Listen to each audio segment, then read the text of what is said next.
Hola, buenas noches, ¿cómo están? ¿Cómo se sienten? Bueno, esperando que todos se encuentren bien. Enviamos un saludo a toda la República Mexicana y más allá donde nos están viendo. Que Dios les bendiga grandemente a todos y cada uno de ustedes, a los matrimonios, a los jóvenes, a los niños, a todos los que pues gusten de este programa y a todos los que lo recomiendan pues inclusive apartan el tiempo para ir a escucharlo, a verlo con alguien. De veras una bendición tan grande y felicidades. Bueno, pues vamos a entrar ya de lleno a nuestro tema de esta noche en su programa Sanidad del Corazón.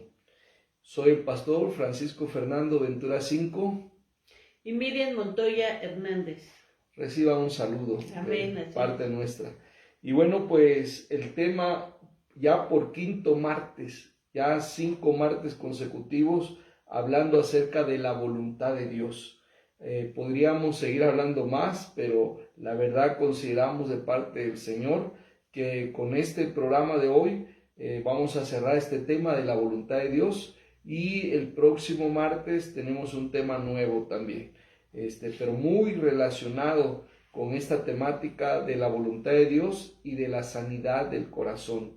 Muy bien, pues en este quinto programa de la voluntad de Dios, ¿cuál es la voluntad de Dios para ti? ¿Cuál es la voluntad de Dios para mí? ¿Cuál es la voluntad de Dios para los vecinos, para el mundo entero? ¿Cuál es la voluntad de Dios para todos? ¿Y sabes cuál? Una de ellas es que le sonrías a la vida, que no te desanimes, no te achicopales, no te desactives, no nada negativo. Sonríele a la vida, aun y cuando estés pasando por pruebas, aun y cuando estés pasando por pérdidas, sonríele a la vida. Yo soy admirador de los paisajes, yo soy admirador de la creación de Dios, y de veras que en cada uno de esos paisajes yo encuentro esa nota de parte de Dios, yo encuentro ese mensaje, si es un paisaje del mar, si es un paisaje de la montaña, si es un paisaje del desierto, si es un paisaje de una fauna pues esplendorosa, una flora abundante, cualquiera de esos paisajes yo encuentro el mensaje de Dios ahí en ese paisaje, diciendo: sonríele a la vida, sonríe, quiero que seas feliz, quiero que haya gozo en tu corazón, quiero que haya alegría en tu vida, regocíjate, olvídate de los problemas, olvídate de las dificultades. Ciertamente ahí están, y no tiene caso que estés atemorizado o estés en una situación de mucho estrés. No, yo estoy contigo. Mira las plantas, mira los animales, mira los paisajes. Yo quiero que estés contento. Bueno, entonces es la voluntad de Dios lo primero que vamos a ver en esta noche, que le sonrías a la vida. Ahora, ¿cuáles son los consejos que nos da la palabra de Dios? Esa palabra que se cumple, esa palabra que es verdadera. ¿Cuáles son los consejos que nos da la palabra de Dios para que le estemos sonriendo a la vida, para que estemos felices, estemos contentos? En primer lugar, la palabra de Dios aconseja al ser humano que sea salvo. Sé salvo, porque la salvación te da gozo. Y todo aquel que ya es salvo y está triste, analiza, levántate en el nombre del Señor. Si eres salvo, si tus pecados han sido perdonados, si el Señor te ha dado la promesa de la vida eterna, pues tienes mucho de qué alegrarte, tienes mucho motivo para estar contento, para estar feliz. Por eso las personas que todavía no han sido perdonadas, porque no se han arrepentido de corazón, porque no han entregado su voluntad, su ego, su todo al Señor, pues oigan bien, la voluntad de Dios es que sean salvos, que sean perdonados, porque la salvación da abundante gozo. Voy a leerles por lo menos dos pasajes de la Escritura. Uno está en el Salmo 51, versículo 12, que a la letra dice así: vuélveme el gozo de tu salvación y espíritu noble me sustente. ¿Qué había causado en David esa falta de gozo? ¿Cómo es que había perdido ese gozo de la salvación? Bueno, el pecado. El pecado nos obstaculiza, el pecado nos desactiva, el pecado no nos permite gozarnos por la salvación, porque ser salvo significa ya haber vencido al pecado, ya haber dejado el pecado atrás. Entonces David se había descuidado y había caído en pecado, y en pecado él no podía ser feliz. Entonces, cuando el profeta lo redarguye, entonces él se acerca de esa manera a Dios, ¿verdad? A través de un arrepentimiento sincero, y le dice: vuélveme el gozo de tu salvación. Y luego Isaías 25:9, ¿qué nos dice? Isaías 25:9 dice: y se dirá en aquel día, he aquí, este es nuestro Dios, le hemos esperado y nos salvará. Este es Jehová, a quien hemos esperado. Nos gozaremos y nos alegraremos en su salvación. Este versículo está en profecía en el Antiguo Testamento, en Isaías, pero ahora ya es una realidad. Ya el Mesías vino, ya pagó por nuestros pecados, ya borró nuestra culpa, ya somos salvos, ha escrito nuestro nombre en el libro de la vida. Entonces, somos salvos, tenemos mucho motivo con ello para gozarnos, para vivir felices. Otro consejo para sonreírle a la vida y que está dentro de la voluntad de Dios es ser llenos del Espíritu Santo, ¿verdad? Ser llenos del Espíritu Santo. Cuando uno alcanza la salvación, cuando uno reconoce, ¿verdad?, de qué manera podemos ser salvos y decidimos entregar nuestra vida a Cristo, Él nos regala su Espíritu Santo. Y ahí está con nosotros, es parte de un don que Dios nos da, su Santo Espíritu para que habite dentro de nosotros. Pero aquí dice, sé lleno del Espíritu Santo. Nos toca a nosotros estar buscando esa llenura constantemente. Y Gálatas 5:22 nos habla acerca del fruto del Espíritu. Dice, mas el fruto del Espíritu es amor, gozo, paz, paciencia, benignidad, bondad, fe. Dentro de estas virtudes que se tienen a través del Espíritu Santo está el gozo. Así que para sonreírle a la vida, para estar contentos, ¿verdad?, con todo lo que tenemos o no tengamos, para estar llenos de gozo, necesitamos la llenura del Espíritu Santo. Y eso nos toca buscarla a nosotros. Muy bien, otro consejo oportuno, otro consejo que no falla, para que no falle el gozo en nuestro corazón. El gozo debe ser el combustible, debe ser la gasolina, el diésel que se esté moviendo en nuestro ser, ni siquiera la sangre, sino debe ser el gozo que esté fluyendo desde la coronilla de la cabeza hasta las plantas de los pies. Y bueno, estos consejos no fallan. Dios quiere vernos así. ¿Te imaginas que si lo que está fluyendo en nuestra vida es el gozo y no la hiel, es el gozo y no la amargura, pues vamos a estar libres de enfermedades terribles? Entonces, Dios es bueno, no solamente quiere que tengamos una vida diaria, una experiencia cotidiana buena, sino que terminemos bien esta vida, ¿no? De algo tenemos que morir, es cierto, pero que la terminemos bien. que no estemos sufre por descuido, y sobre todo este descuido, ¿verdad? Este descuido espiritual de no darle importancia al gozo espiritual, cuando ahí está la clave. Entonces, este consejo de Dios para sonreírle a la vida es: lee la Biblia y medita en ella.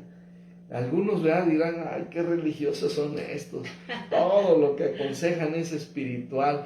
Pues es la base. Si quieres que te aconsejen cosas materiales, terrenales, pues vas a encontrar un montón ahí en el mundo. Pero ¿quién te va a decir ahí en el mundo? ¿Quién te va a decir en el taller? ¿Quién te va a decir en el trabajo, en la oficina? ¿Quién te va a decir en el supermercado? ¿Quién te va a decir en la calle? Busca a Dios, ama a Dios. Mira, no, todo es materialismo, todo es dinero, todo son cosas terrenales, temporales, materiales. Así que disculpa, pero aquí te vamos a dar lo que Dios dice. Aquí te vamos a aconsejar según lo que Dios aconseja.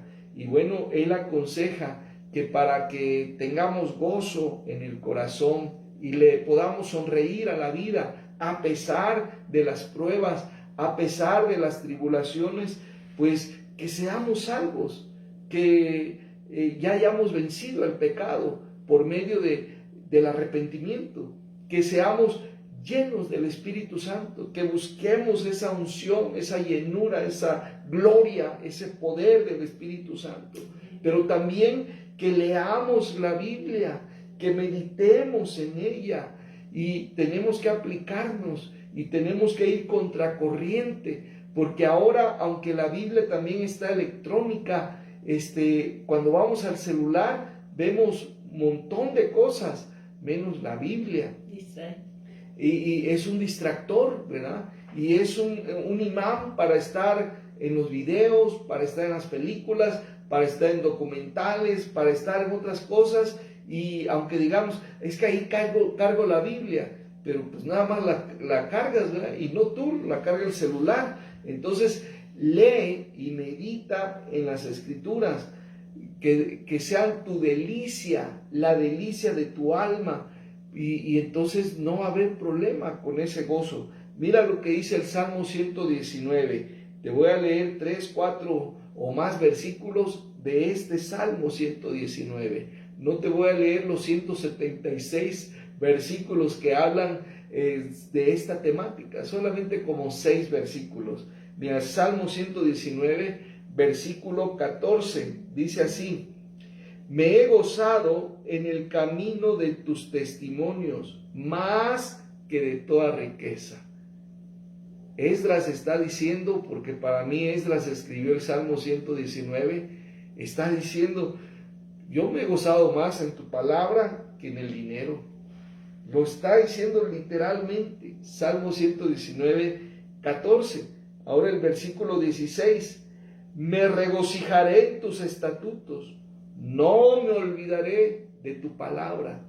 ¿Cómo me voy a olvidar de tu palabra si ya me di cuenta que ella me suministra gozo, que ella me llena de tu presencia y me da gozo? ¿Cómo voy a olvidarme de ella, verdad? Ese es el versículo 16. Ahora, versículo 24. Pues tus testimonios son mis delicias y mis consejeros. Déjate aconsejar por la palabra de Dios y deleítate en esos consejos y habrá gozo en tu corazón. Versículo 77. Versículo 77. Vengan a mí tus misericordias para que viva, porque tu ley es mi delicia. Convierte en una delicia el estudio de la Biblia. Conviértelo en una verdadera delicia. Y entonces podrás decir, vengan a mí tus misericordias para consolarme, para que viva, porque tu ley es mi delicia. Versículo 92. Si tu ley no hubiese sido mi delicia, ya en mi aflicción hubiera perecido. Qué lindo versículo. ¿Cuál es, hermano? El 92. 92 dice, si tu ley no hubiese sido mi delicia. Convierte en una delicia estudiar la palabra de Dios. Emociónate por estudiar temas. Emociónate por estudiar libros.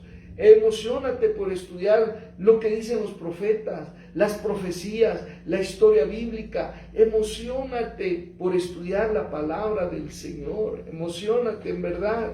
Y entonces dice, si tu ley no hubiese sido mi delicia, ya en mi aflicción hubiera perecido.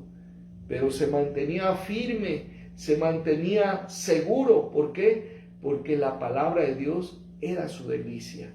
Y finalmente el versículo 143, aflicción y angustia se han apoderado de mí, mas tus mandamientos fueron mi delicia.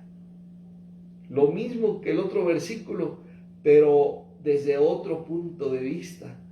Otra vez dice, aflicción y angustia se han apoderado de mí. Es decir, soy un ser humano y no puedo evadir las pruebas, no puedo ignorar las pruebas. Vienen pruebas a mi vida. Dice, mas tus mandamientos han sido mi delicia. Amén. Bueno, otro consejo que también está dentro de la voluntad de Dios para que le sonriamos a la vida, ¿verdad? Para disfrutar la vida, para gozar de la vida que Dios nos regala, es si enfrenta las pruebas con gratitud y fe. Sabemos que todos pasamos por pruebas porque nuestra fe tiene que ser probada, porque Dios está trabajando en nuestro carácter, en nuestro ser. El propósito de Dios no es que aprendamos tanto la palabra o que vayamos todos los días al templo sin un cambio de vida. Lo que Dios quiere es que nuestra vida sea transformada. Y esto va a suceder a través de las pruebas. Entonces, cuando nosotros estemos enfrentando pruebas, tribulaciones, dificultades, pues lo tenemos que hacer con gratitud, con fe, sabiendo que en ello hay un propósito, sabiendo que la palabra de Dios nos advierte que vamos a ser probados, y de esa manera, si nosotros lo enfrentamos estas pruebas con gratitud, con fe, pues vamos a obtener el gozo y esa paz que sobrepasa todo entendimiento, que la gente va a decir, oye, mira, te está lloviendo sobre mojado y tú como si nada. Así es la paz, así es el gozo que recibimos de nuestro Dios cuando enfrentamos esas pruebas con gratitud y fe. Y no caigamos en el papel de Noemí, cuando fue que allá en Moab, ¿verdad? Pues pasó por tanta tragedia, perdió a su esposo, perdió a sus 2 hijos y tuvo que regresar. Y cuando ella regresó, ahí en Ruth 1:20, dice que le respondía, dice, y ella les respondía, no me llaméis Noemí, sino llamadme Mara, porque en grande amargura me ha puesto el Todopoderoso. Que no estemos diciendo, ya no soy eso, ya esto no, y todo negativamente, ¿verdad? Hasta autonombrándose ella amarga, ¿verdad? Porque estaba llena de amargura. O sea, en medio de las pruebas no se vale amargarnos, porque entonces no hemos conocido quién es nuestro Dios. Y tenemos que reconocer que por sobre todas las cosas Dios tiene propósitos para nuestras vidas. Vamos a ver qué dice Santiago 1, del 2 al 6. Y dice, hermanos míos, tened por sumo gozo cuando os halléis en diversas pruebas. Aquí no es masoquismo. La palabra de Dios nos dice que tengamos por sumo gozo. O sea, gózate si estás siendo probado. Gózate si estás pasando por tribulación, por pruebas. ¿Por qué?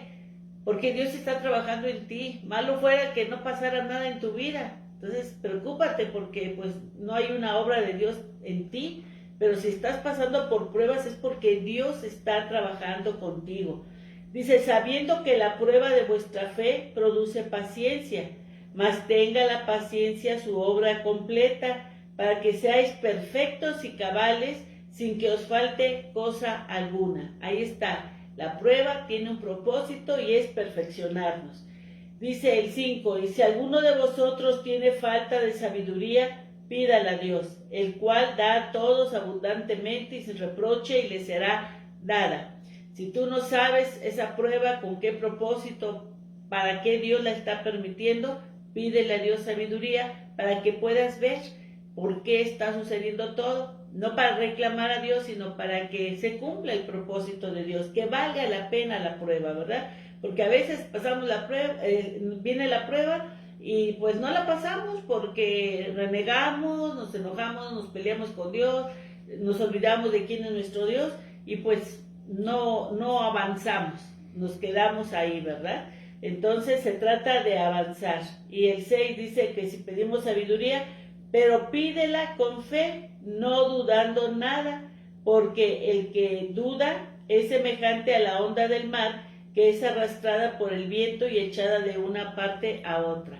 Cuidado con dudar de que Dios tiene propósitos para nuestras vidas, porque si dudamos vamos a hacerse como esa onda del mar que anda para allá y para acá, y no vamos a avanzar, no vamos a permitir que Dios siga perfeccionando nuestras vidas, nuestro carácter. Entonces hay que enfrentar las pruebas con gratitud y fe, y esto va a traer gozo. El siguiente consejo para vivir una vida gozosa, una vida plena, para ser felices, para estar contentos, para estar en armonía. El siguiente consejo, algunos no lo creen así, no lo creen. Otros pues dudan. Pero ¿saben por qué?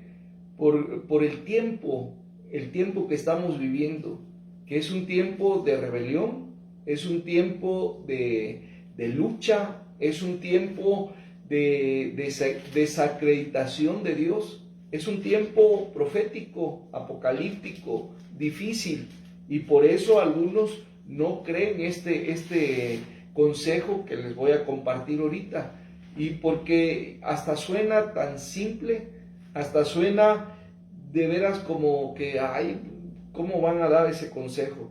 Pues no lo doy yo, lo da la palabra de Dios. ¿Y sabes qué consejo es? Es cásate, ten hijos, cuídalos, ámalos. Eso te va a hacer feliz. Pero si tú eres una persona altamente materialista, en todo lo que te estoy diciendo, cásate, dices dinero. Ten hijos, los partos y todo, dinero. La crianza, dinero. El cuídalos, dinero. La educación, dinero. Y por eso dices, no voy a tener hijos, ¿verdad? Mejor sigo así, sin casarme. Y o si ya le entraste a esto, ¿verdad? Dices, no, pues yo ya me casé, ya tengo hijos y nomás no hay alegría, no hay gozo. Al contrario, hay muchas penas, hay muchas preocupaciones, hay muchas cargas en mi vida. Bueno, revisa dónde está el mal, porque a lo mejor tú te sientes casado porque pues ya tienes 3 años, 5 años viviendo con tu pareja, pero en unión libre, ¿verdad? Pero como ya llevas varios años, pues ya te consideras casado, y donde quiera, ¿verdad? En un buen círculo te preguntan y dices, sí, somos casados. Y la verdad, no. Hay mucha gente que está viviendo en unión libre, ¿sí? Sin haberse casado. Y algunos dicen, pues, ¿qué diferencia hay entre estar en unión libre, ser responsables, trabajadores, vivir en armonía, con aquellos que pues ya están casados, fueron a un registro civil y están peleándose, no hay armonía? ¿Qué diferencia hay? O estamos en las mismas condiciones, solamente que unos tienen un papel oficial y los otros no. Parece nada, pero ese papel habla, atrás de ese papel está escrito algo que se llama obediencia, algo que se llama honra. Y quienes tienen ese papel es porque han hecho eso, han obedecido el mandamiento de Dios, han honrado a Dios y alguna otra cosa no está funcionando. Pero ese paso ya está bien dado, está bien hecho ese paso. Dieron un buen paso, pero pues no lo es todo, ¿verdad? Pero Dios dice, ¿quieres ser feliz? No dice, júntense. No, cásate. ¿Y dónde dice eso, pastor? Bueno, Proverbios, hay muchos pasajes, pero Proverbios 18:22 dice así, el que haya esposa, haya el bien. No dice, haya lo peor que le haya pasado en su vida, ¿verdad?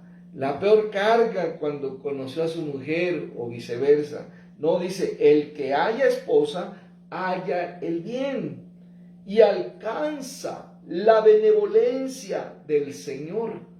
Ahí está, ¿verdad? No es, pero ¿qué diferencia hay entre el papelito y el que no lo tiene? Pues Dios ve eso.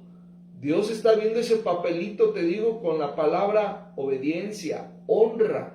Y aquí Dios se compromete, dice que el que hace bien las cosas alcanza la benevolencia del Señor. Proverbios 18:22, entre muchos pasajes más. Así que, cásate, ten hijos, porque también hay un montón ya de personas casadas que pueden tener hijos, pueden tener y formar una familia, pero dicen no, por la economía, por esto, por aquello. Oiga, si yo me hubiera puesto en ese plan, no hubiera tenido esos maravillosos 3 hijos que Dios me dio, porque nunca a la fecha he tenido cuentas en el banco, nunca, yo no conozco lo que es una tarjeta de crédito, pero ¿sabes qué? No me ha hecho falta, porque mi Dios es el dueño del oro y la plata, y Él me ha dado para sacar adelante a mis hijos. Ya, gracias a Dios, ellos son independientes y están bien, gracias a Dios. Entonces, pero imagínate, y te voy a decir una cosa, yo sí luchaba con eso, con las limitaciones, con ir contemplando el dinero, cuidándolo, sí, es cierto, pero no me detuve por decir, no, pues hago cuentas y lo que gano y lo que cuestan los pañales y lo que cuesta lo otro y si se enferma, no voy a poder, mejor no tengamos nada. No, esto a mí me sucedió como sucede con el tráfico en la Ciudad de México. En la Ciudad de México, pues muchas veces el tráfico va bien lento, es de pura primera o cuando mucho la segunda velocidad, ¿verdad? Pero estamos hablando de ir a 20 o 30 o 40 kilómetros por hora, o sea, bien despacito. Pero ¿sabes qué? Ya al principio, cuando yo manejé ahí, pero venía yo de Chiapas, venía yo de provincia y me metí a manejar ahí en la Ciudad de México, me desesperaba ir en primera o en segunda. Y yo veía a los chilangos, ¿verdad? Pues bien tranquilo, ir tomando su cafecito, otros haciendo otras cosas, y yo molesto porque yo quería avanzar. Pero ¿sabes qué? Aunque fuera en primera y en segunda el carro, pero iba avanzando. Ya después cambié mi mentalidad y dije, no importa que sea primera o segunda, pero lo que sí importa es avanzar, aunque sea de poquito en poquito, pero avanzar, porque sí toca también las veces en las que no puedes avanzar y ahí tienes que apagar el carro porque van a estar 1 hora esperando que fluya, esperando que se desatore aquello, ¿verdad? Entonces, vale la pena que aunque sea de poquito en poquito, despacito, pero vaya uno avanzando. Entonces, no esperes tener la millonada para decir, sí, podemos tener un hijo, podemos tener 3, podemos tener 5. No, la voluntad de Dios es cásate, ten hijos. Dios te va a ayudar para que te cases, Dios te va a ayudar para tener los hijos. a ti te corresponde cuidarlos, porque Él ya los está cuidando. Cuídalos, ámalos, porque Él ya los cuida y ya los ama, ¿verdad? Te la pone bien fácil. Pero si tú haces las cosas como Dios dice, vas a estar contento, vas a ser feliz, va a haber gozo en tu corazón. Y luego el Salmo 128 dice así, versículo 3 y 4, tu mujer será como vid que lleva fruto a los lados de tu casa, tus hijos como plantas de olivo alrededor de tu mesa. He aquí que así será bendecido el hombre que teme al Señor. Así que son promesas de Dios, son consejos de Dios, y yo te aseguro que si sigues este consejo vas a ser más feliz que si decides quedarte solo, sola, nunca saber lo que es estar casado y tener hijos, cuidarlos y amarlos. Dios no se equivoca, así que sigue el consejo de Dios. Amén. Otro consejo, ¿verdad? Para sonreírle a la vida, para gozar de la vida que Dios nos da, es no veas con admiración y envidia al impío que prospera, sino ve a Dios. Porque muchas veces vemos que cuando hablo de impío, es aquella persona que no teme a Dios, que no honra a Dios, que no le importa agradar a Dios. A esa persona se le conoce en la palabra de Dios como impío. Y muchas veces hay impíos que están prosperando, que tienen pues muchas cosas materiales, casa, carros, que pareciera que todo les va bien, pero como hijos de Dios, si admiramos al impío y tenemos envidia de que él tiene todo, pues nos vamos a meter en un grave problema, porque vamos a empezar a compararnos y a sentirnos menos cuando sabemos que Dios está cuidando de nosotros y Dios nunca nos va a dejar ni nos va a desamparar. Pero hay un fin para el impío y hay un fin para el que agrada a Dios, el que honra a Dios. Y vamos a ver qué dice el Salmo 73 del 21 en adelante. Dice, se llenó de amargura mi alma y en mi corazón sentía punzadas. Cuando uno admira al impío, ¿verdad?, que prospere, que le va bien, puede entrar esa amargura a nuestra alma. ¿Y cómo nos vamos a dar cuenta que hay amargura? Dice aquí, sentía punzadas en mi corazón. Cuando al mirar a esa persona impía, pero que prospera, que todo le va bien, y tú sientes aquí cositas en tu corazón, aguas, porque puede estar entrando la amargura, pero eso no le agrada a Dios. Dice, tan torpe era yo que no entendía, era como una bestia delante de ti. O sea, una persona, ¿verdad?, que admira al impío y pareciera y diría, le va mejor que a mí, yo que soy hijo de Dios. Eso, dice, estamos pensando torpemente. Y dice, era como una bestia delante de Dios. Cuidado, porque eso nos puede convertir en bestias, ¿verdad? El querer pensar que a ellos les va mejor que a un hijo de Dios. Dice el 23, con todo yo siempre estuve contigo, me tomaste de la mano derecha. Me has guiado según tu consejo y después me recibirás en gloria. ¿A quién tengo yo en los cielos sino a ti? Y fuera de ti nada deseo en la tierra. Estos pasajes hablan de que Dios no nos ha dejado, nos ha dado siempre su consejo, nos ha llevado de la mano, no nos desampara, no nos deja, y por eso casi concluye diciendo este salmista, ¿verdad? ¿A quién tengo yo en los cielos sino a ti? Y fuera de ti nada deseo en la tierra. Lo más valioso que tenemos es la presencia de nuestro Dios, su apoyo, su sustento, su guía. Eso es lo más precioso que podemos tener aquí en la tierra. Dice, mi corazón y mi carne desfallecen, mas la roca de mi corazón y mi porción es Dios para siempre. Porque he aquí, los que se alejan de ti perecerán. Tú destruirás a todo aquel que de ti se aparta. pero en cuanto a mí, el acercarme a Dios es el bien. He puesto en Jehová el Señor mi esperanza para contar todas tus obras.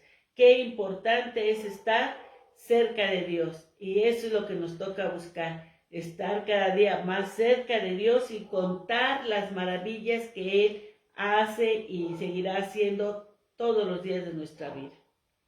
Un consejo más para que tú le sonrías a la vida. Ese consejo que Dios nos da es refresca tu esperanza. Dice Romanos 12:12, gozosos en la esperanza. Gozosos en la esperanza. Así que no te olvides de tu esperanza. No la des por segura y ya la encajones y se empolve o algo así. No, refréscala constantemente, porque eso te va a suministrar gozo. Tu esperanza, ¿cuál es la esperanza? La esperanza es la vida eterna, que el día que este mundo se acabe para todos, o nada más se acabe para mí o para ti, a partir de ahí ya entramos a la vida eterna con Dios. Esa vida que ya no se va a acabar jamás, pero que vamos a estar en el mejor lugar donde está Dios, en su gloria, y una cosa maravillosa, ¿verdad? Entonces, esa esperanza de que nuestra ciudadanía esté en el cielo, esa esperanza de que Él también ha prometido volver por nosotros por segunda vez, esa esperanza que está en Dios de la resurrección, o sea, grandiosas esperanzas, grandísimas esperanzas, como dice Pedro en su primera carta, gozosos en la esperanza. Hay que renovarla, hay que refrescarla, pero ¿por qué no sientes ese gozo? ¿Por qué no te acuerdas sino hasta ahorita de la resurrección, del arrebatamiento, de la vida eterna? Porque pues vas cuando quieres, hermano. Te acercas a leer la Biblia y te acercas al culto y vas allá como si fueras pagano, no como si fueras hijo de Dios. Entonces, refresca hazlo siempre, sé disciplinado, sé ordenado, Esforzado. hónrate a ti mismo y sé valiente y sé esforzado, ¿verdad? Si lo hacen 100, ¿por qué tú no lo puedes hacer? Si lo hacen otros, eso te pone en grave peligro, porque aquel día en que tú digas, aquí estoy fresco, Señor. No, Señor, usted no lo conozco, váyase por otro lado, hay otro camino, hay otro destino para usted. Yo aquí conozco y esta gente que está entrando acá es la gente esforzada, es la gente disciplinada, es la gente comprometida, fue la gente que se esforzó. Así que, bueno, pues eso es refrescar la esperanza. Vamos adelante. Bueno, ahora vamos a entrar a otro punto que nos habla de la voluntad de Dios. La voluntad de Dios también para cada persona, para cada uno de sus hijos, es que no tenga miedo a la vida.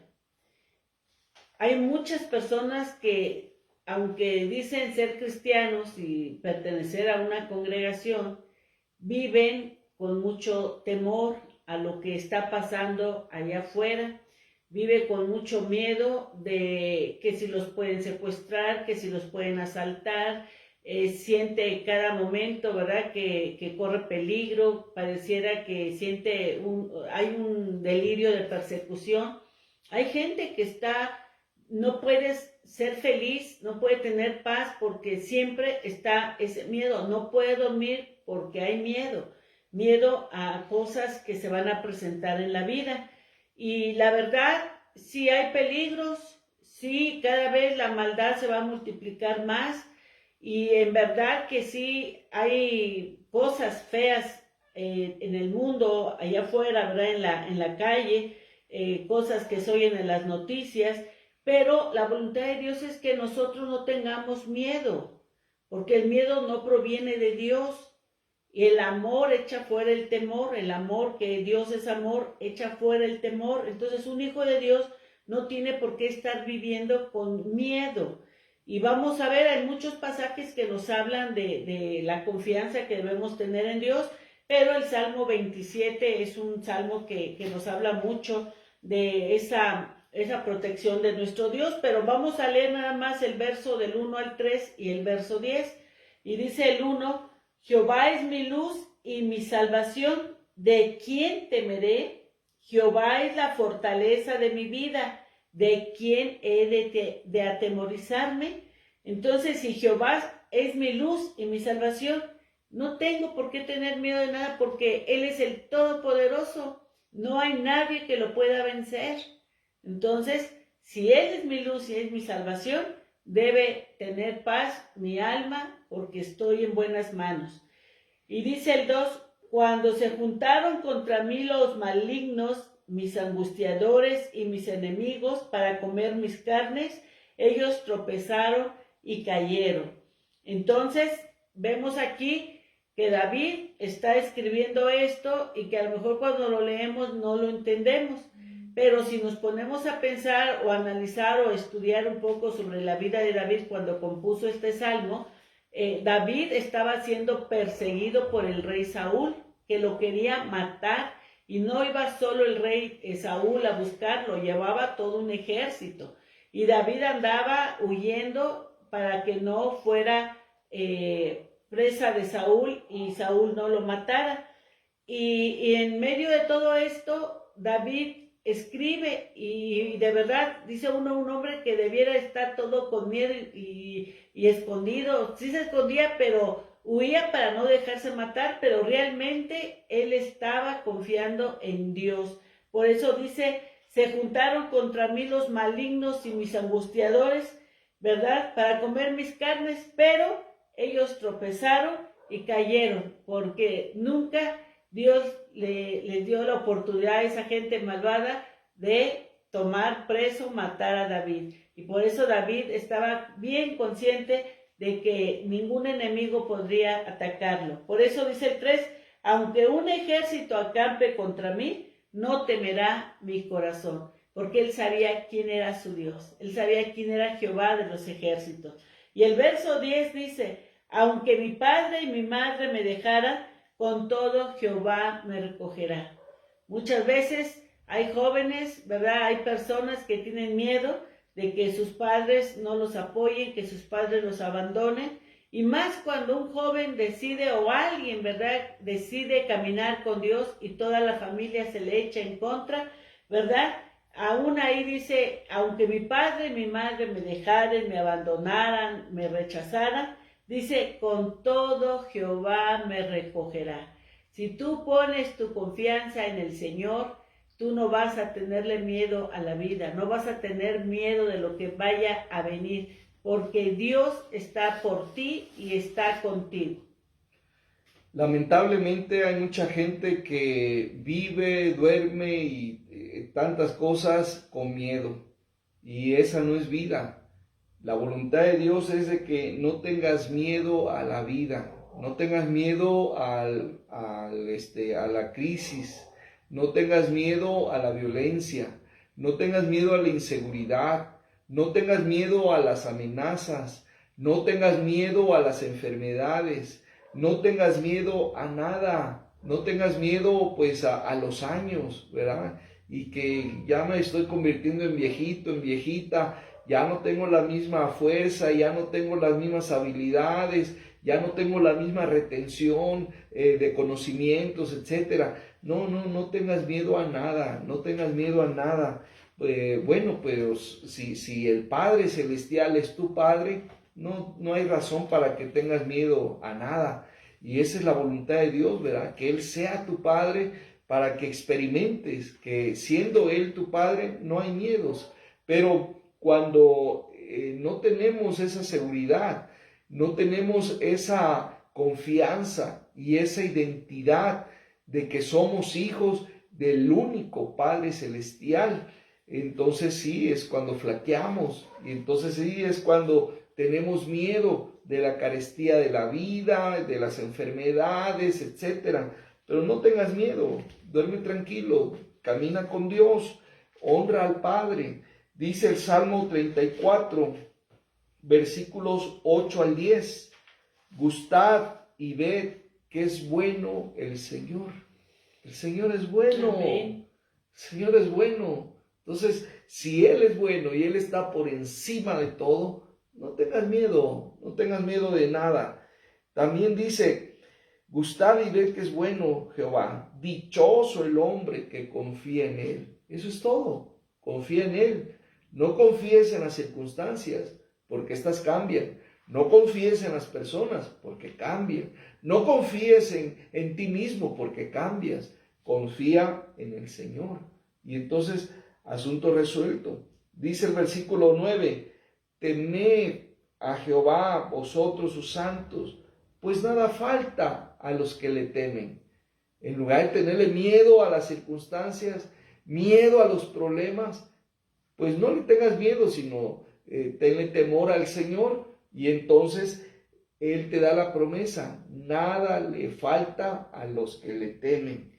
Y luego dice, los leoncillos necesitan y tienen hambre, pero los que buscan al Señor no tendrán falta de ningún bien.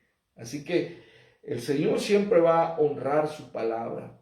Y si tú te pones en este lado de que los que buscan al Señor, Él va a cumplir la otra parte, que dice, no tendrán falta de ningún bien. Así que si no quieres que te falte nada, pues busca al Señor, ¿verdad? Mas buscad primeramente el reino de Dios y su justicia, y todas las demás cosas os serán añadidas.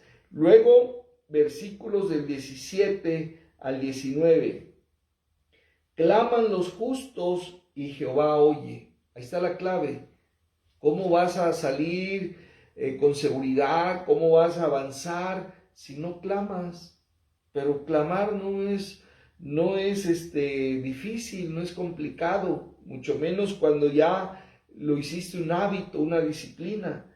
Dice, claman los justos y Jehová oye y los libra de todas sus angustias, de todas. Cercano está Jehová a los quebrantados de corazón y salva a los contritos de espíritu. Muchas son las aflicciones del justo, pero de todas ellas le librará el Señor.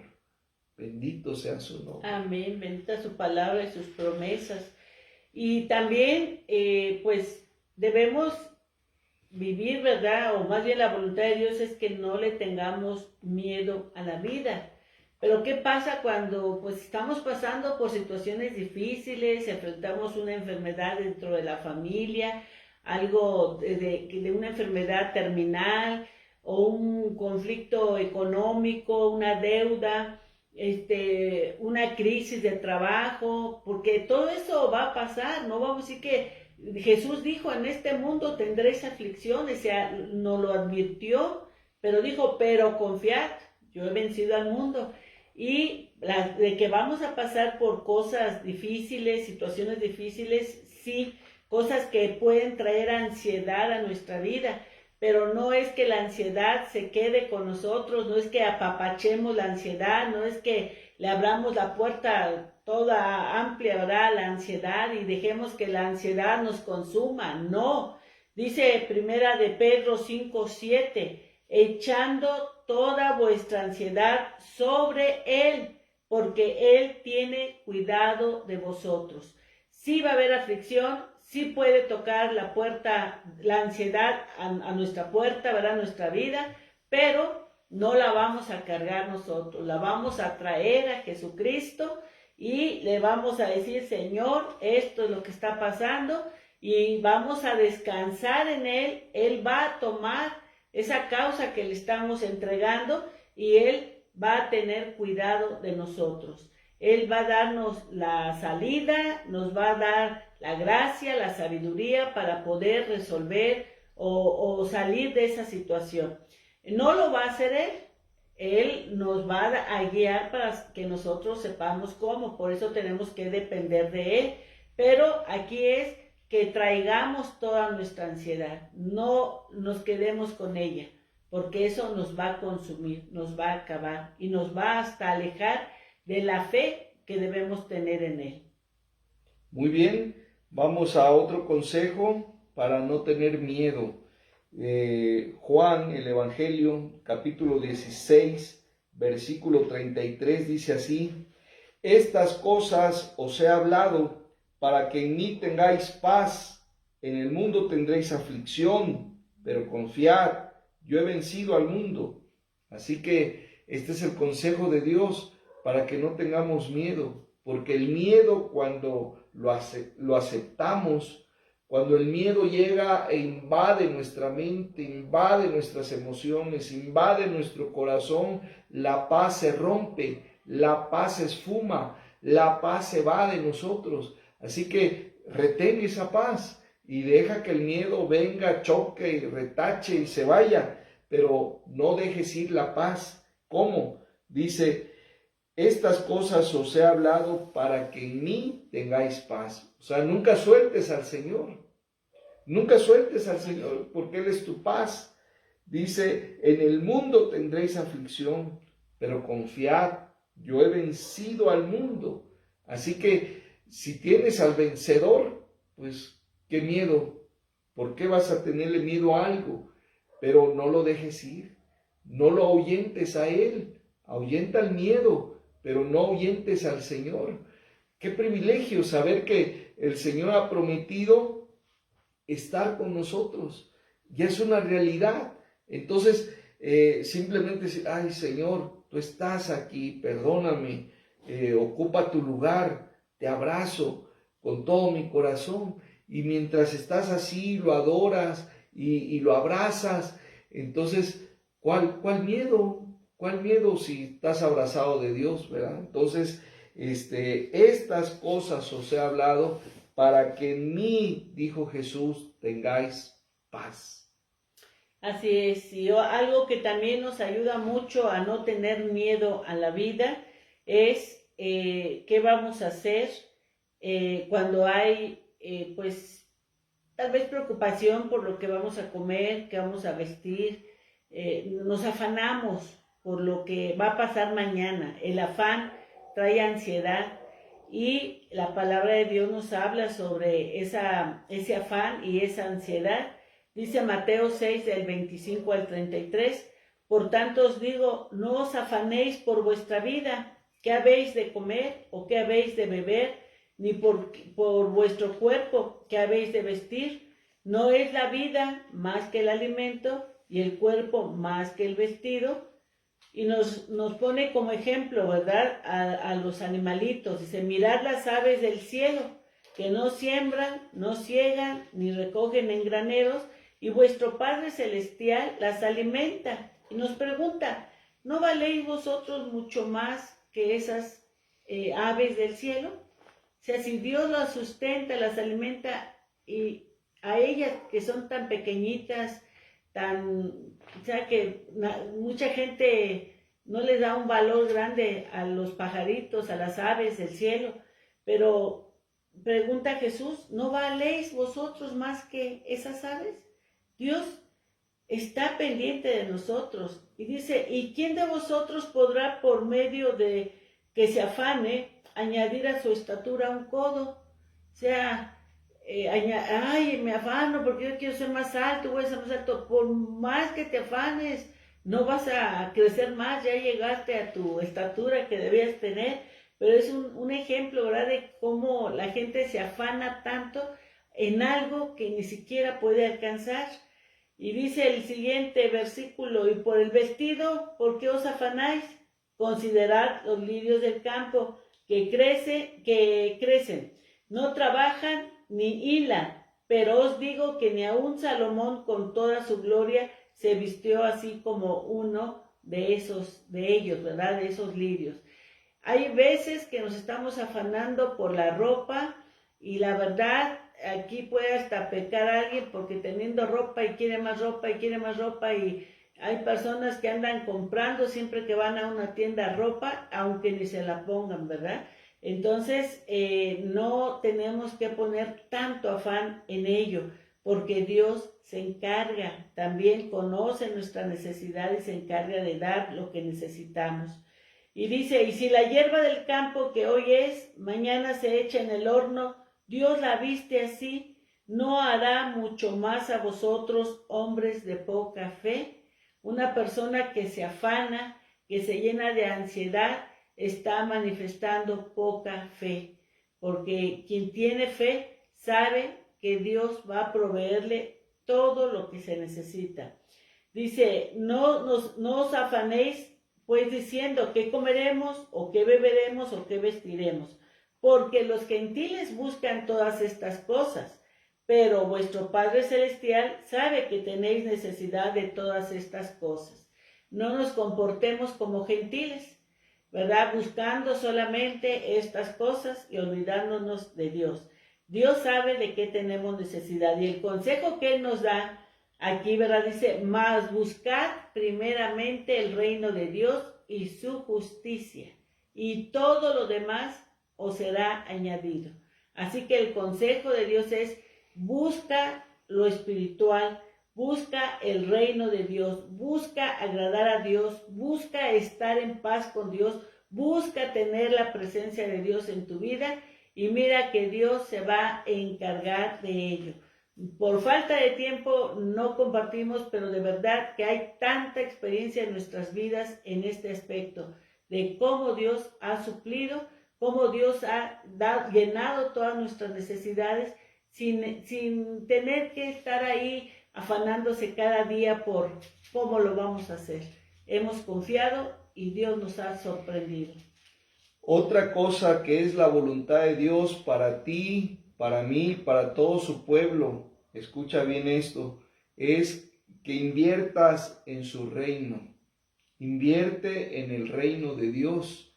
Y cuando hablo de invertir, ¿verdad? Muchos pues ya se van a bloquear porque decir, yo pensé que el pastor Ventura no hablaba de prosperidad, no hablaba de lo que está de moda, ¿verdad? No, pues solamente tengo que hablar lo que dice la palabra de Dios, pero invertir en el reino de Dios no solamente es invertir con dinero, no. Hay algo mucho más rico, más valioso que el dinero. ¿Sabes qué es lo que puede contar más en el reino de los cielos a tu favor? Es invertir en buenas obras. Invertir en buenas obras a veces se ocupa de dinero, a veces no es dinero, a veces son tus manos, son tus pies, es tu carro, es tu casa, son tus cosas, pero son inversiones. Y lo que tú tienes, Dios te lo dio para administrarlo. Y administralo para tu familia, administralo para la iglesia, administralo para el reino de Dios. Así que es la voluntad de Dios que todos invirtamos en su reino, en buenas obras. Dice Proverbios 28:27, el que da al pobre no tendrá pobreza. ¿Quién en su sano juicio quiere estar de pobre? ¿Quiere seguir en pobreza? ¿Quién? Nadie en su sano juicio pues va a querer estar en pobreza. Ya no hay San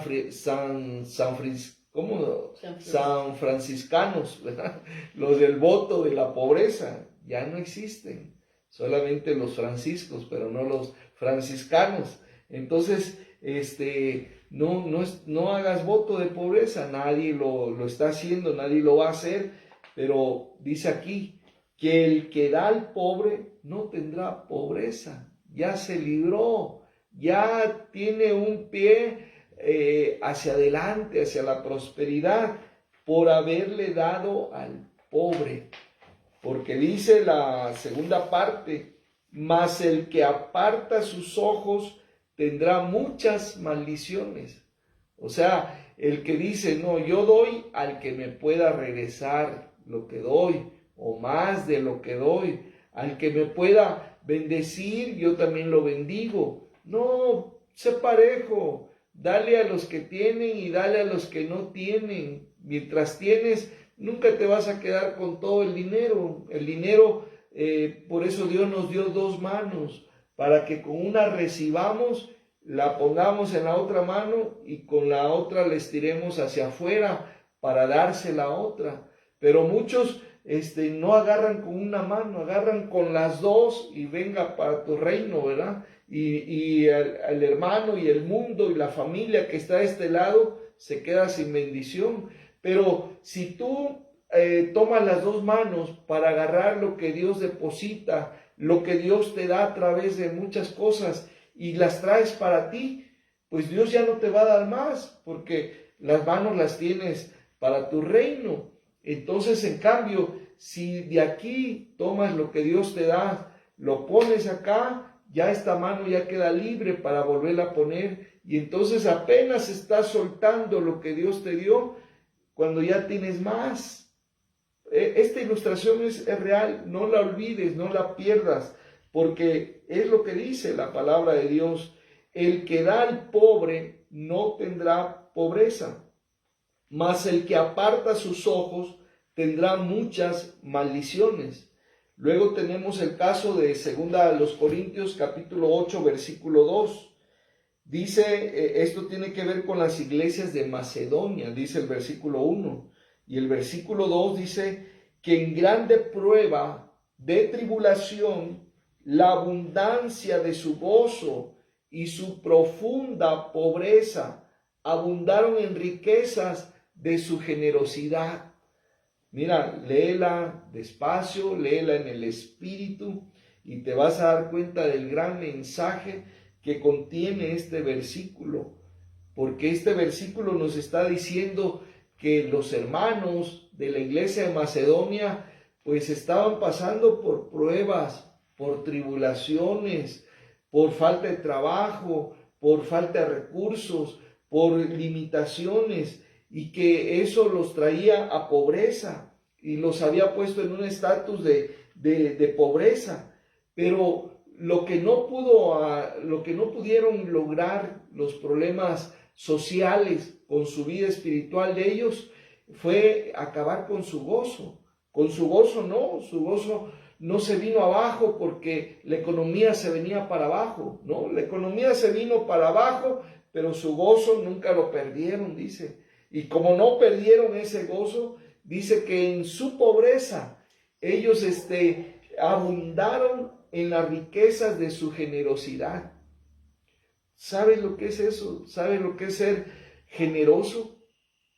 Generoso es siempre pensar en el otro, ¿verdad? Ya le diste una tortilla o ya le diste dos, pero ponte en su lugar y a ti te encanta 3 o 4, entonces dale 3, dale 4, ¿verdad? Ya le diste una comida, pues piensa en el otro, dale su café, dale su pan, atiéndelo de maravilla. Ya le diste su sabanita, dale su cobija. Ya le diste su almohadita, dale lo mejor. De veras, es una bendición servir, es una bendición apoyar, es una bendición compartir, es una bendición que por un ratito, unos días que tengamos a alguien con nosotros, darle lo mejor que se tiene. No nos vamos a volver pobres, definitivamente que no. Al contrario, vienen más bendiciones, porque Dios es fiel a su promesa. Amén. Eso lo vivieron los hermanos de Macedonia. Ellos, cuando llegó Pablo, ¿verdad? Y dijo, traigo la encomienda de llevar ofrendas para los hermanos pobres en Jerusalén. Y no dijo, ay, pero veo tanta pobreza aquí con los hermanos que para qué les pido. No, él dijo, yo conozco sus corazones. Él es el que escribe 2 Corintios. Y dice, yo conozco sus corazones por lo que veo. Y entonces sí los voy a retar en el nombre del Señor, ¿verdad? De que den ofrendas para los hermanos pobres allá. Y estos hermanos lo hicieron. Y dice Pablo, caray, dice, dieron más allá de lo que pude imaginar, de lo que pude haber pensado que iban a dar. me sorprendieron, esta iglesia me sorprendió, porque fue una de las iglesias que dio más, pero estos sí eran pobres, y el pobre puede dar más que el rico muchas veces, porque hay ricos que son miserables, y hay pobres que son generosos. Entonces, ¿de qué lado quieres estar? Honra al Señor. En Hechos, capítulo 10, vemos cómo Dios prepara una bendición sota, grandota, para Cornelio, para su familia, para su ciudad. ¿Por qué? Porque este hombre hizo mover el corazón de Dios. Porque este hombre, sin ser cristiano, oraba. Sin ser cristiano, daba ofrendas para la sinagoga. Sin ser cristiano, apoyaba aquellos templos que necesitaban construirse. Sin ser cristiano, daba limosnas a los pobres, a los necesitados. Entonces, por eso digo, invierte en el reino de Dios, porque esa es la voluntad de Dios, que invirtamos en el reino de Dios. Y algo que a lo mejor no nos va a gustar oír, pero que es algo que en la Biblia está y que lo podemos comprobar, es acerca de ofrenda a tu iglesia, ¿verdad? Ofrenda en la iglesia donde Dios te ha puesto. Y la ofrenda es muy aparte del diezmo. Es más, la ofrenda supera el diezmo. Así que no es limosna, no es las moneditas, lo poquito, sino tiene que ser algo que de verdad entregues tu corazón, entregues parte de tu vida. Y esto es lo que ve el Señor. Vemos allá en Lucas capítulo 21 del 1 al 4 cómo están los ricos dando de lo que les sobraba en el ofrendero, ¿verdad? Ahí. Y vino una viuda que dio todo lo que tenía, 2 monedas, ¿verdad? 2 blancas. Y Jesús estaba observando y comentó esto, ¿verdad? Que ciertamente la que más o el quien más había ofrendado era esta mujer viuda, porque ella dio todo lo que tenía y los otros dieron lo que les sobraba. Así que cuando nosotros traigamos nuestra ofrenda al Señor, pensemos que estamos invirtiendo en el reino. No pienses en que si van a hacer un mal uso, que si esto, que si el otro, a juzgar de cómo se va a manejar ese recurso. Quien lo maneja le va a entregar cuentas a Dios cuando tenga que entregar cuentas, ¿sí? Pero uno lo está dando para el reino del Señor, para que se pueda extender el reino del Señor. Y así hasta oramos, ¿verdad? Que sea para la extensión de tu reino, Señor. Entonces, pero ofrendemos de corazón y lo demos a nuestra iglesia, porque la iglesia necesita el recurso para poder trabajar, extenderse. Tampoco es de que se va a dar la ofrenda para que nada más le estén junte y junte. Eso Dios se encargará de juzgar a cada uno. Pero tu compromiso con Dios es ofrendar a tu iglesia, porque la iglesia requiere ese recurso para la extensión del reino. Muy bien. Invertir en el reino, decíamos, no solamente es dinero, son buenas obras. Y por ejemplo, otra buena obra que no mencioné es la que hizo Filemón. Filemón en su tiempo fue un cristiano rico. Él no tenía casa, él tenía hacienda, él no tenía 2, 3 trabajadores, él tenía varios esclavos. Y bueno, por ahí hubo una historia de que un esclavo y que era familiar de Filemón, le había transado, le había traicionado, se había burlado de él, se había ido, y cayó en la cárcel porque era una mala persona. Pero ahí en la cárcel conoció el evangelio por medio del apóstol Pablo, y el apóstol Pablo pues le dijo, me consta, has crecido, has sido discipulado, reconozco que vas bien, entonces tú estarías muy bien de vuelta allá con Filemón. Filemón obviamente pues ya no esperaba que regresara un día Onésimo, pero Onésimo regresó porque Pablo lo alentó a que regresara para que se subsanara esa relación que había quedado mal. Y entonces intercedió el apóstol Pablo por Onésimo para que Filemón retuviera a Onésimo nuevamente y que le diera la oportunidad, y que ahora Onésimo lo iba a honrar, ahora iba a ser buen esclavo, buen trabajador, buen siervo, y que pues de esa manera le echara la mano. Y entonces Filemón lo hizo, Filemón le abrió nuevamente las puertas, ¿verdad? Entonces hacer eso es invertir en el reino de Dios. Bueno, otra manera de invertir en el reino de Dios, lo vemos en lo que acaba de pasar en Semana Santa, cuando se predicó las últimas 7 palabras que Jesús habló cuando estaba en la cruz, en cuanto a María y Juan. A Juan le dijo, he aquí tu madre, y a María le dijo, he aquí tu hijo. Y eso, desde ahí Juan vio por María y María también vio por Juan. Entonces, esto nos da una enseñanza de que invertir en el reino es ver por nuestros hermanos, ver por los que necesitan. ¿A cuántas personas tú estás ayudando o has ayudado como parte del cuerpo de Cristo, verdad? No basta decirle Dios te bendiga y conocer la necesidad de esa persona y no hacer nada, sino invertir en el reino es aquella joven, aquel joven que necesita estudiar y los padres no pueden, pero él quiere estudiar y se ha visto que es un buen estudiante.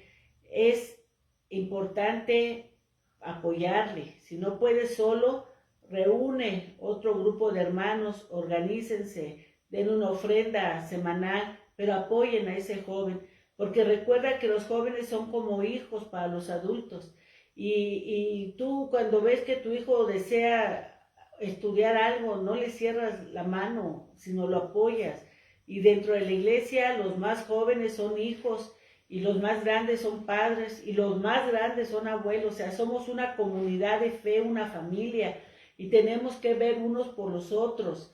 Niños que a veces no tienen alimento porque en la casa pues los papás son pobres, no hay para comer las 3 comidas al día, despensas, o sea, ayudar, veamos por nuestra familia espiritual, por nuestros hermanos, no solamente en el templo, ay, muy bonito, cantamos, saludamos y ya nos vamos cada quien a su casa, no. Preocúpate, ocúpate de ver por aquellos que también están solos. Hay veces que es el único de toda su familia que llega a la iglesia. Haz amistad, reúnete, convive. Eso es ver los unos por los otros y eso es invertir en el reino, es invertirte tú en el reino. Pero es tan importante ver dónde se requiere y apoyar. Y si no puedes solo, únete con otro equipo, invita a otros hermanos para hacer esa buena obra. Finalmente, para cerrar ya con este tema de la voluntad de Dios, ¿qué más es la voluntad de Dios? Y no podíamos pasar por desapercibido esto que voy a comentar ya por último. La voluntad de Dios es que cada cristiano, cada discípulo, no cada familia, sino cada cristiano individualmente, pelee la buena batalla, porque Dios compró a cada uno para que seamos un guerrero de Dios, un guerrero, un verdadero soldado de Jesucristo. No compró a alguien o no compró a muchos, como lamentablemente estamos viendo, que la mayoría está en ese caso, como diciendo Dios me compró y yo soy su trofeo, yo estoy de lujo, yo hago lo que quiero, yo soy un niño junior. No, lamentablemente no. Tienen que entender cada cristiano que fue comprado para ser un guerrero. Ser un guerrero quiere decir alguien que va a pelear palmo a palmo, hombro a hombro, codo a codo, alguien que va a estar peleando la buena batalla. Pero ¿Cómo va a decir alguien que está peleando la buena batalla si va una vez al mes a recibir palabra de Dios, si no da diezmo, si no canta fuerte? ¿Cómo va a decir que está peleando la buena batalla? ¿Cómo? Entonces, recuerda esto, Dios te compró para que seas un guerrero, no para que estés a favor del otro ejército, no para que estés a favor del enemigo, sino para que seas un guerrero en el ejército de Dios. Mantén tu integridad. Eso significa pelear la buena batalla, que vas a retener, vas a mantener coherencia, vas a ser íntegro, no te vas a dejar corromper por nada, vas a ser íntegro. ¿Cómo más vas a pelear esa buena batalla? En oración. No dejes de orar, no dejes de hacer listas de intercesión, no te conformes con una, haz listas en plural de oración. Mantén la oración, eso es pelear la buena batalla. Hay tanto por qué orar. Hay que orar por los jóvenes de enfrente, por los jóvenes de casa, por los jóvenes de allá, de más allá, de acullá. Hay que orar por los jóvenes holandeses, alemanes, mexicanos. Hay tanto por qué orar. Hay que orar por los ancianos, hay que orar por los niños, hay que orar en contra de la delincuencia, hay que orar en contra de la corrupción, hay que orar por tantos matrimonios con amenaza de divorcio, hay que orar por tantas cosas. Así que pelear la buena batalla es estar orando, estar intercediendo. Pelear la buena batalla es estar sumándose siempre a favor de la unidad, nunca amenazando la unidad, nunca en contra de la unidad, siempre sumando a favor de la unidad. Eso es ser un soldado de Jesucristo, eso es ser un guerrero que ha sido comprado por la sangre de Cristo, que está peleando la buena batalla. Bueno, pues ya son 9:15. Solamente recuerden, Maranata, Cristo viene pronto. Bendiciones.